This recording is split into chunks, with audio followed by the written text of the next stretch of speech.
नमस्कार, मी अमित गेद्रे. तुम्ही पाहता न्यूज 18 लोकमत आणि बुलेटिनची सुरुवात या मोठ्या बातमीने करूया. महिन्याभरानंतर अखेर प्रशांत कोरटकरला अटक झाली आहे. कोल्हापूर पोलिसांनी तेलंगणातून कोरटकरला अटक केली आहे. इतिहास अभ्यासक इंद्रजित सावंत धमकी प्रकरण आणि छत्रपती शिवाजी महाराजांबाबत आक्षेपार्ह विधान केल्याप्रकरणी कोरटकरला अटक झालेली आहे. कोल्हापूर पोलिसांनी त्याला तेलंगणातील मंचिरियाल रेल्वे स्टेशनवरून दुपारी 2:30च्या सुमारास ताब्यात घेतलेला आहे. छत्रपती संभाजी महाराजांना पकडून देण्यामागे त्यांचाच मंत्रिमंडळातील काही ब्राह्मण अधिकाऱ्यांनी औरंगजेबाला मदत केल्याचा दावा सावंतांनी केला होता. यावरून कोरटकरने इंद्रजित सावंतांना फोन करून धमकावलेलं होतं आणि त्यानंतर कोल्हापूर आणि नागपूरमध्ये कोरटकर विरोधात गुन्हा दाखल झाला होता. तेव्हापासून कोरटकर पोलिसांना गुंगारा देत होता. मधल्या काळामध्ये कोल्हापूर कोर्टाने कोरटकरचा अटकपूर्व जामीन फेटाळलेला होता. त्यानंतर अटकपूर्व जामिनासाठी त्याने हायकोर्टात धाव घेतली.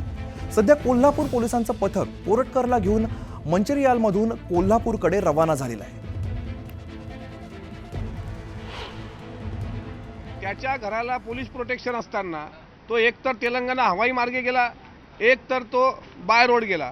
मग दोन्ही मार्ग जर त्यांना अवलंबले असतील तर 1 महिना त्याच्या अटकेला का लागला, उशिरा का होऊ देत. पण तेलंगणा पोलिसांनी जर त्याला अटक केली असेल तर पुढची प्रक्रिया एवढी भयंकर असली पाहिजे किंवा त्याला इतका वचक बसला पाहिजे. त्याच्या माध्यमातून महाराष्ट्र सरकारने संदेश दिला पाहिजे महाराष्ट्रातल्या प्रत्येकाला की उद्या चालून छत्रपती शिवाजी महाराजांबद्दल असा रात्री 12 वाजता दारू पिऊन कोणी अपशब्द वापरत असेल, अशा प्रकारे कोणाला धमक्या देत असेल, अशा प्रकारे राजमाता जिजाऊ साहेबांचा अपमान करत असेल, शंभूराजांचा अपमान करत असेल तर असा भामटा हा देशद्रोहापेक्षा कमी गुन्हेगार नाही. अशा चिल्लर माणसानं 1 महिना आमच्या कोल्हापूरची भाषेत बोलायचं झालं तर तंगवातंगवी केली.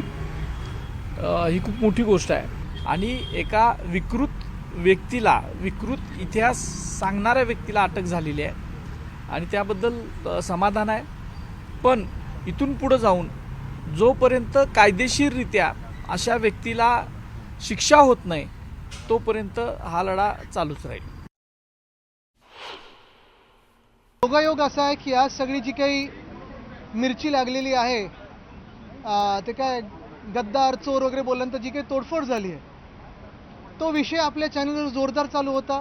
कदाचित दिल्लीतून फोन आला असेल की तो विषय आता थंड करा आणि आज कोरटकरला पकडलं गेले. असो तरी आनंद आहे. आता कुठच्या परिस्थितीत म्हणजे त्यांना VIP ट्रीटमेंट देऊन आणणार की त्यांना बेड्या ठोकून आणणार, महाराजांचा अपमान करणाऱ्याची दिंड काढली पाहिजे असं आणणार की VIP ट्रीटमेंटमध्ये फर्स्ट क्लासमध्ये घेऊन येणार, हा एक प्रश्न उपस्थित होतो.